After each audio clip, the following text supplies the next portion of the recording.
เด็กคนสักยาก็ได้สูตร8460444เด็ก570853940999บริหารจะเป็นที่ส่งกันสร้างแผ่นดิน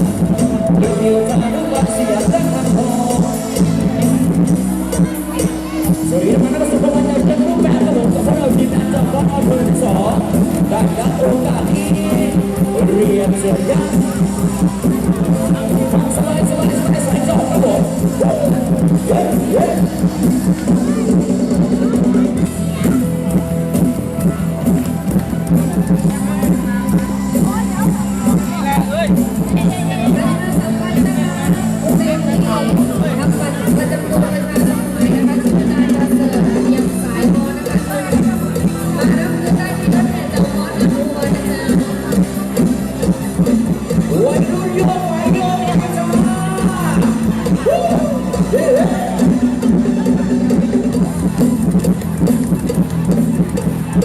สุดยอดของมันเป็นจังหวะกระบอกกระดาษสิ่งนั้นจอดรถผมเป็น2ฝั่งคนเล่นสิ่งนั้นเชียร์นะครับผม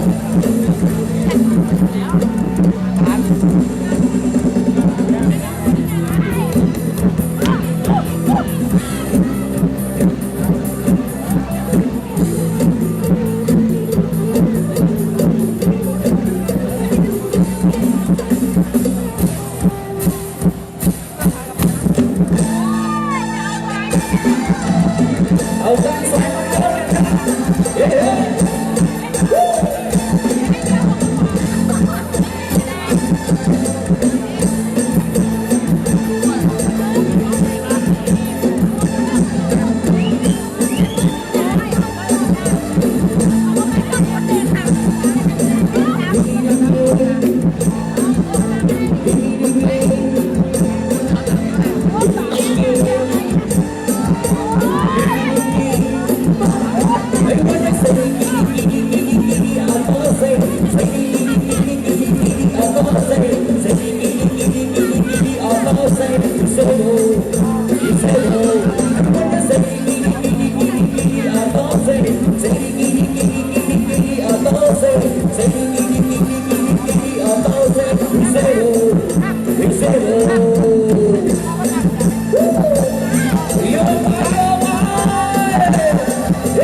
้สิ่งที่ไม่ได้แต่ก็จะไม่ได้เพราะความรู้สึกของเราวันนี้นั้นมันไม่ต่างมันเป็นเรื่องจากเดิมคนนี้กันแล้วต่างคนต่างคนแต่แล้วต่างคนต่างเดิมจะไม่พาไปไม่จะไม่ได้ช่วยจะเอาคุยกันไม่ได้จะมองก็ไม่ได้จะคุยไปถึงจะสาวก็ไม่เอาก็รักความสุขจะไม่รักไม่มีอะไรไม่จะช่วยกันฉันรักกันไม่ดีจะไม่ไหวเราเลือกวันดีจะมีเพื่อที่ใครก็รักความสุขมารักฉันยังมันดังมันยิ่งก็คงไม่ทิ้งไม่หยุดนานฉันยังเล่ามันสบายเราทุกคนก็ยืนยันเราส่งไปสั่งที่เราส่งที่ต้องส่งมาส่งมาสุดที่สามารถจะโดนน้ำสิ่งที่เป็นกันได้สวัสดีค่ะวันนี้มาทุกคนที่น่ารักที่สุดวันนี้และขอเสียงคนที่รักจริงไปแล้ว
สองวันเดียววันนี้ขอให้ได้แฟนกลับบ้านหล่อๆสวยๆทุกคนเลยนะจ๊ะ เขาไม่เกิน90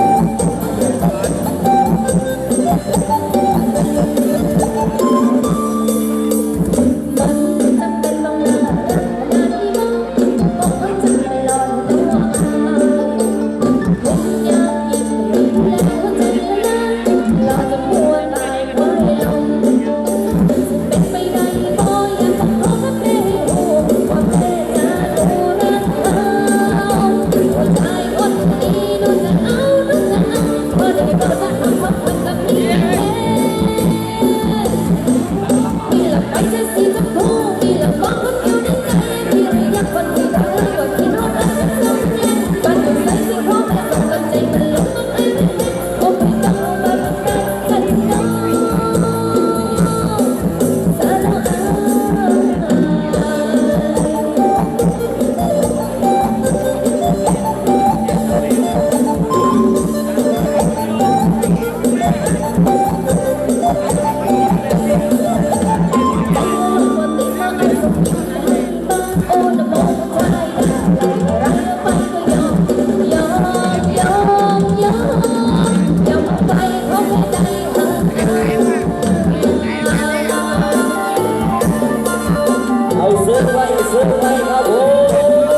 ใจให้อายแน่บ่ดอก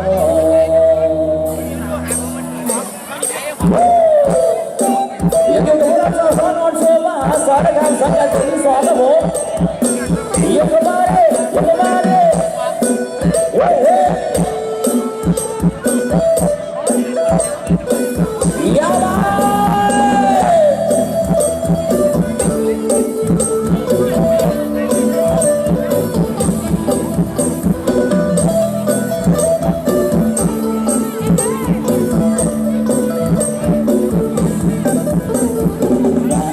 เขาสายคำอยากให้บอกใจอันเจ้าเขาเอาไปหูอันคนคนบ่รอพ่อเราทำเงินบอกต้องใส่ยิ้มกันบ่ใจยักแท้ชอบชอบเบิ่งงานเบิ่งชอบไปกับเขาบ่อยากกินทอดเก่าหูอย่าเดินนะผมจะให้ทำไมน้องน้ำสิ่งใจให้ไอ้แน่บ่รอแต่ไอ้ลูกรอคือเขาทำได้บ่ไอ้สิขอเปลี่ยนแปลงเพื่อเจ้าแต่ไอ้น่าใส่น้ำน้ำสิ่งใจให้ไอ้แน่บ่รอแต่ไอ้น่าขาวออร่าขอได้บ่ไอ้สิขอเจ้าเป็นแฟนโยกไปโยกไป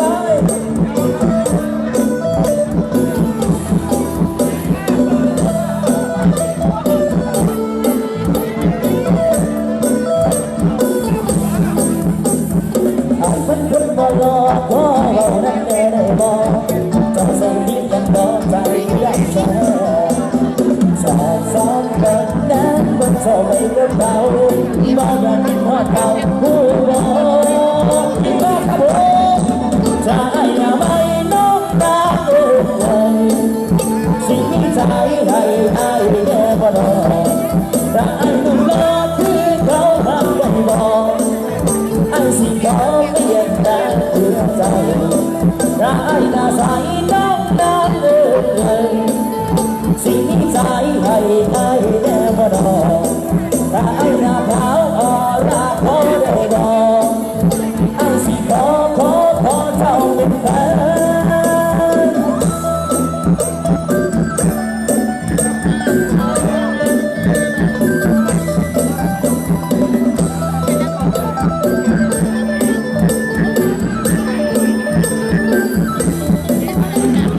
สอบสอนเงินนั้นต้องเข้าไปเพื่อเขาบ่อยากกินทอดเก่าผู้บ่รอสุดท้ายซะได้นะไม่น้องน้ำเลยสิ่งใจให้ไอ้แน่บ่รอแต่ไอ้ลูกรอคือเขาทำได้บ่ไอ้สิขอเปลี่ยนแปลงเพื่อเจ้าแต่ไอ้น่าใส่น้องน้ำเลยสิ่งใจให้ไอ้แน่บ่รอ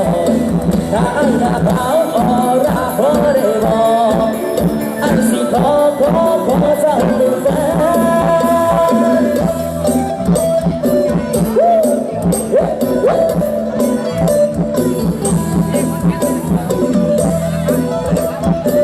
โยกไปใส่ไป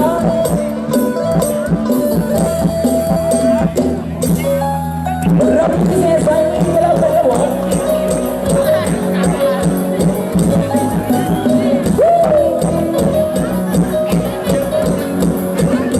ยาว